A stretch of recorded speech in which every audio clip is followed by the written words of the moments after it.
Assalamualaikum warahmatullahi wabarakatuh. Halo guys, kembali lagi bersama saya Bobby Herian. Kini saya ingin ingin bikin topik ya, membahas topik yang mana apakah iblis berjasa untuk mengeluarkan Adam dari surga.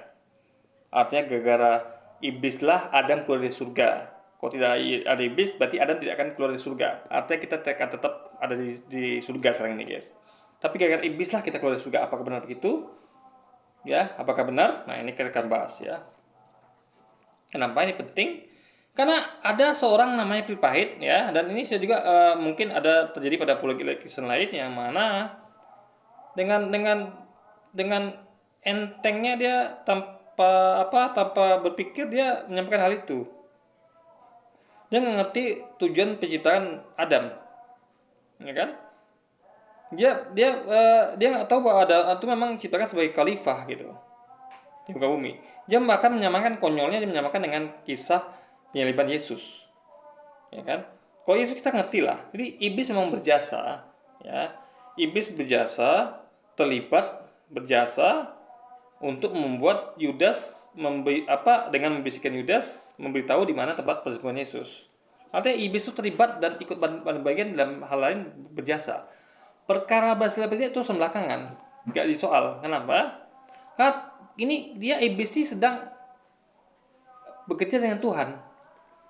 Kalau Tuhan itu tidak mementingkan hasil, tapi proses. Beda dengan manusia. Manusia menuntut hasil.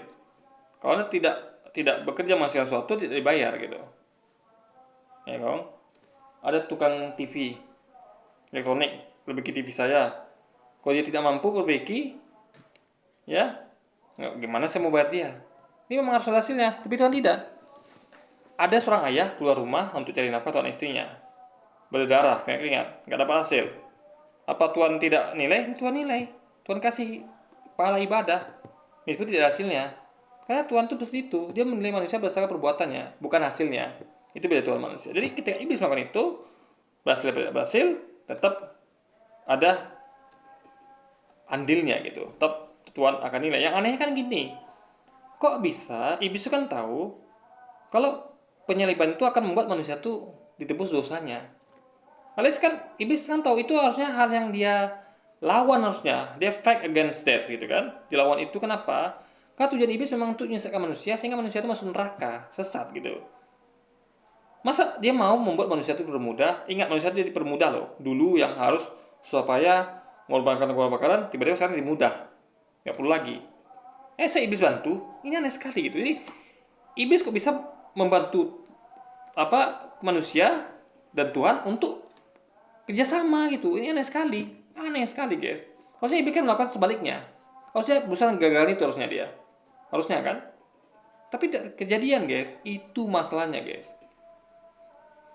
Lalu disamakan dengan kasus Adam tergelincir dari surga gara-gara iblis. Itu nggak nyambung. Ini tidak ada penebusan dosa, ya.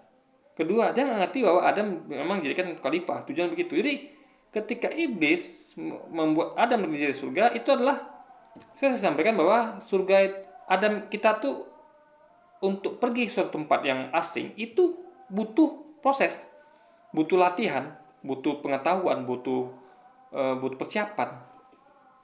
Saya sering samakan dengan contoh program transmigrasi. Dalam program transmigrasi, kita tuh disiapkan untuk bisa hidup di tempat baru.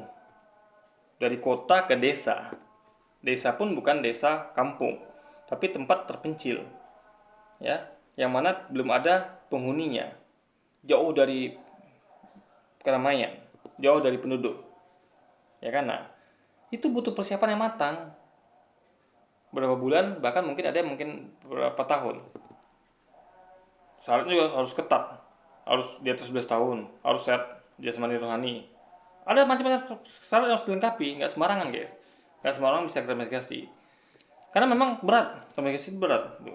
Bahkan disiapkan sembako terus tahun, ada 2 tahun bahkan. Juga bekal biaya untuk hidup di sana berupa uang, belasan juta atau puluhan juta. Ya memang berat sekali transmigrasi guys. Anda tuh bayangkan ya, di situ tuh jauh dari pasar, jauh dari pemukiman. Jadi mereka tuh betul-betul tergantung pada alam. Meskipun tetap bisa menjangkau pasar, meskipun jauh, tapi tetap tetap mereka tuh apa ya, susah juga sekaligus bisa kalau mereka mau gitu. Tapi tetaplah intinya adalah itu susah guys, itu poinnya. Nah, mereka diajarin dulu kan cara bertani, cara mandiri, diajarin mereka dalam pelatihan itu, pelatihan navigasi. Nah, Anda bayangkan itu kan dari bumi ke bumi, bumi yang rame ya, entah mereka di kota sebenarnya, ke bumi yang sepi. Nah, ini dari surga ke bumi, dari tempat yang nggak asing ke tempat yang asing. Jadi kita bayangkan bumi kan waktu itu kan belum pernah ada manusia tempati, ada manusia pertama. Artinya asing bumi bagi manusia. Di bumi waktu itu adalah bukan seperti kita yang kenal sekarang. Kalau sekarang kita udah nggak asing dengan bumi. Dulu asing guys. Di bumi itu ibarat planet lain yang asing bagi manusia. Yang Anda bayangkan sekarang ini adalah ada bayangkan planet yang belum pernah dihuni manusia. Misalnya Mars atau Merkurius atau Uranus atau apapun itu adalah asing bagi manusia. Dan bumi posisinya seperti itu waktu itu adalah seperti itu, asing. Sehingga Adam butuh persiapan lebih daripada orang-orang transmigrasi. Dan Adam hanya sendiri. Transmigrasi itu rame. Bahkan dikasih pendamping pula. Enak. Diantarkan pula. Anda makan itu juga. Dibimbing pula. Transmigrasi itu. Ya, ada pembimbingnya. Dikirim pendamping. Ini nggak ada. Adam sendirian guys di bumi. Coba. Di planet asing. Jadi nggak gampang di khalifah itu, lebih susah daripada kan transmigrasi. Nah, sehingga dengan itu perlu pendidikan pelatihan di surga. Makanya Adam tuh diajarin nama-nama hewan, tumbuhan. Jadi di surga diajarkan Adam di surga itu, gitu loh. Apalagi dulu ada kemungkinan ya, dulu ada dinosaurus ya. Anda bayangkan ya, binatang hewan purba dan tumbuhan purba itu lebih parah daripada sekarang. Dulu Anda lihat tulang belulang dinosaurus itu besar seperti apa gitu. Jadi bayangkan Adam hidup di dunia seperti itu, kemungkinan besar, kemungkinan ya, bukan besar ya, kemungkinannya ada seperti itu.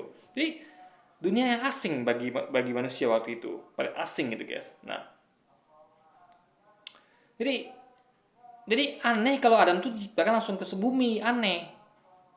Berarti Tuhannya nggak mikir berarti kan?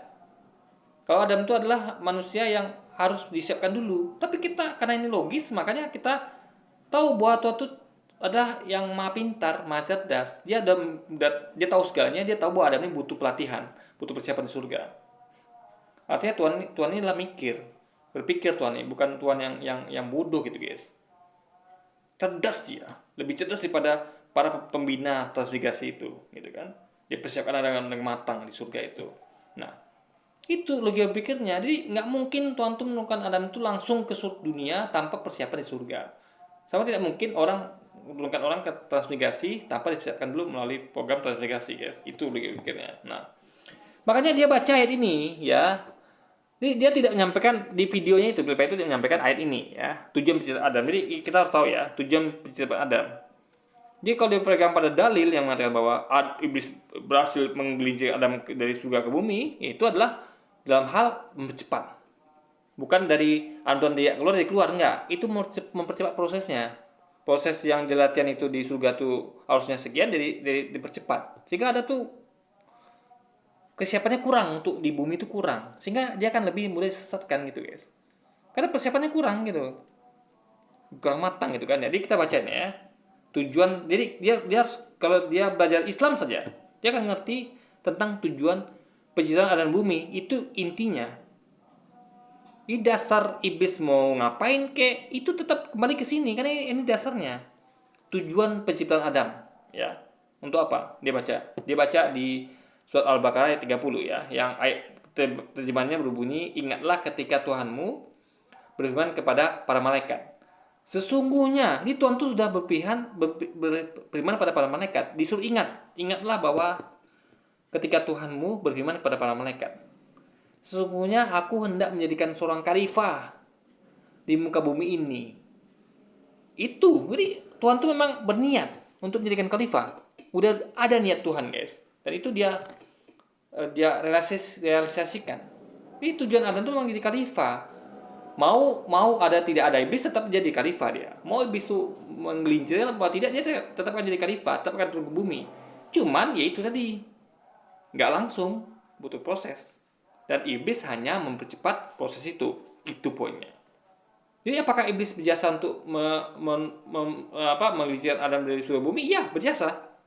Tapi bukan kerangka dalam hal dia tuh kolaborasi sama Tuhan dan manusia, nggak ada hubungannya.